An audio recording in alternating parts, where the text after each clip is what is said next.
इस एपिसोड में हम आपको लेकर जाएंगे इग्वाजू फॉल्स। 275 आबशारों से मिलकर बनी हुई ये वाटरफॉल इस वक्त दुनिया की सबसे बड़ी वाटरफॉल है। इसके बाद हम आपसे शेयर करेंगे अपनी पहली हेलीकॉप्टर राइड का एक्सपीरियंस। फिर हम आपको लेकर जाएंगे बर्ड पार्क, जहां पे हम आपको दिखाएंगे साउथ अमेरिका के खूबसूरत और नायाब परिंदे, और ये भी कि परिंदे देखने की बजाय हम किन कामों में मसरूफ हो गए। और इस एपिसोड में आ रहा है एक बहुत बड़ा सरप्राइज। ये वो मौका था जब हमने फैसला किया कि दुनिया की सबसे बड़ी आबशार में हम नहाने जाएंगे, और देखें फिर हमारे साथ क्या हुआ।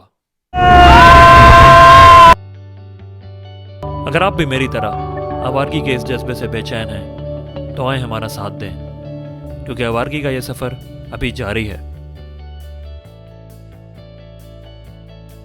मिलते हैं ब्रेक के बाद।